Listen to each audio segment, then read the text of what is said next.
Assalamu alaikum. Жоон жана ички чегилер тууралуу сүйлөп бермекчимин.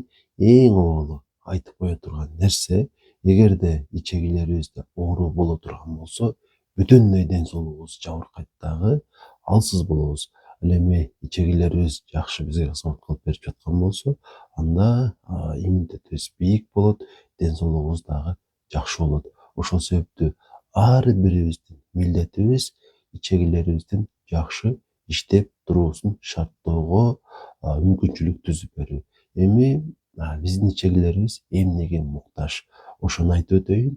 Ошондо ичегилерибиздин дагы жакшы иштегенин шарттаган болобуз. Демек, биздин ичегилерибиз бизге жакшы кызмат кылып бериш үчүн 3 эле нерсе жетиштүү болот. Демек, биринчиси бул албетте таза суу, күн сайын жок дегенде 1 литр жана айрымдар андан көбүрөөк 1 литрден 2 литрге чейин күндүн ысык мезгилинде андан дагы көбүрөөк ичип туруу керек болот.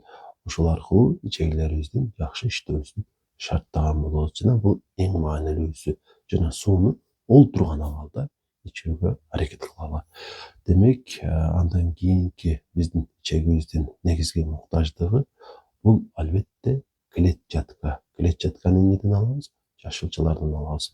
Помидор, бадыраң, капуста, болгарский жана башка ушул сиздер билген ошол бардык жерде өскөн азыктар.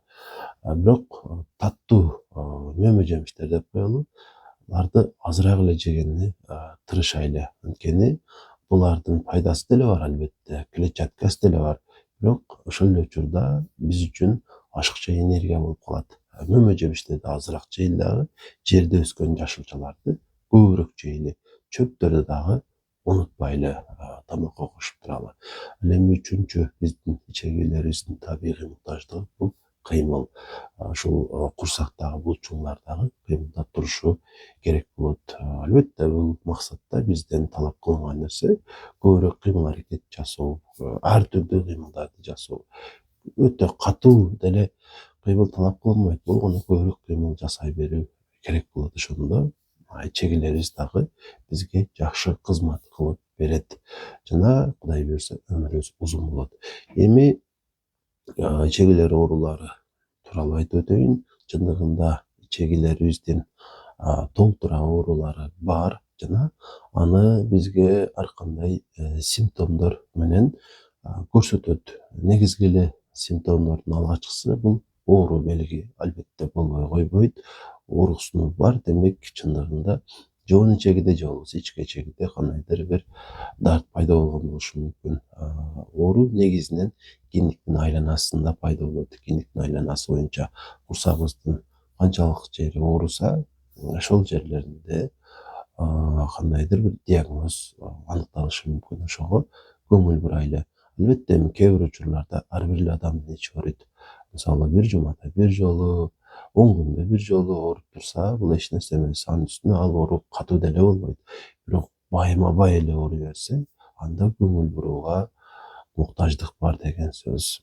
Жана ичегиге байланыштуу көйгөйлөрдөн мисалы сиздин иммунитетиңиз начар болсо, иммунитет начар экендигин кайдан билебиз? Мисалы сиз өтө арыксыз, тамак болгон табит начар, ишке болгон жөндөмдүүлүк дагы төмөн, ар дайым алсырап жүрөсүз, маанайыңыз дагы төмөн, кез келген адам менен эле ушул урушуп кеткенге даярсыз. Ушулар сизде бар болсо, демек ичегилерде дагы оору болушу мүмкүн.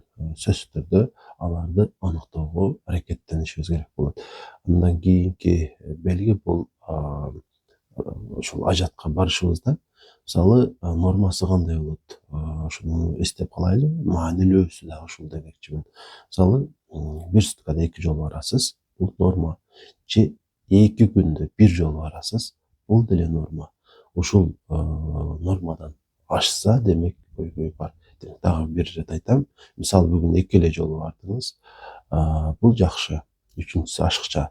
Эгерде бүгүн 1 жолу барсаңыз, бул деле жакшы. Мисалы бүгүн барбай калдыңыз, эртең бардыңыз. Эртең күн барбай калдыңыз, анын эртеси бардыңыз. Бул деле норма. Бирок мындан сырткаркы бардык жагдайлар сиздин ичегилериңизде оору бар дегенди билдирет. Анан эгерде ушул калбый мышца мисалы ич катуу болуп аткан болсо, көбүрөөк ушул ичегинин жоон ичегинин төмөнкүрөөк бөлүгүндө көйгөйлөр бар экенин кабар берет да. Анан эгерде буга байланыштуу симптомдор жок болсо, демек ичегинин төмөнкү бөлүгүндө анча маселе жок, жогорураагында маселе болушу мүмкүн. Эми ушул ичегидеги оорулардын ичинен эң кооптуусу бул полип.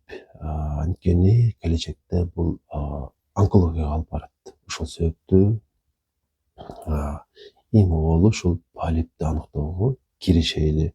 Албетте эми ар бир эле полип онкологияга алып бара бербейт, бирок көпчүлүк полиптер ошого алып барышы мүмкүн. Ошол себептүү адам өмүрүн чектеп коет. Андыктан полипти аныктоого биринчи кезекте киришебиз. Эми полипти кантип аныктайбыз деген суроо жаралат. Эгерде ал жоон ичегиде боло турган болсо, колоноскопия аркылуу аныктай алабыз. Колоноскопия ошол жоон 1,5 метр болгон жоон ичегинин бардык бөлүгүн карап бере алат. Эгерде ушул наркоз аркылуу колоноскопия кылдырсаңыз, дагы да жакшы болот. Албетте баасы көбүрөөк болот, бирок акчасы көп болгону менен тагыраак маалымат алганга мүмкүнчүлүк берет да. Болбосо наркоз албай турган болсоңуз, бул наркоз деген сөз сиздер ойлогондой операциядагы наркоз эмес, жеңил наркоз. Үстүртөн болот да. Сиздеги ушул дарыгерге дагы оңой болот. Себеби эгерде адам аны албай турган болсо, тынчсыздана берет, ары бери боло берет. Кыйналат, эки адам тең. Ошол себептүү наркоз менен алган жакшы. Ошондо жоон ичегинин бүт көрүп, ичке ичегинин дагы бир 10-15 сантиметр бөлүгүн көрүп койгонго мүмкүнчүлүк болот. 5 метрди түзгөн ичке ичегинин төмөнкү бөлүгүн көрүүгө, андайча айтканда, мүмкүнчүлүк берет. Анан эми ичке ичегини кантип көрөбүз? Ичке ичегини болсо, барий аркылуу, барийди жутасыздар жана ошол аркылуу рентген кылабыз дагы сырттан. Ошол рентген снимокторунан ичке ичеги боюнча маалымат алсак болот.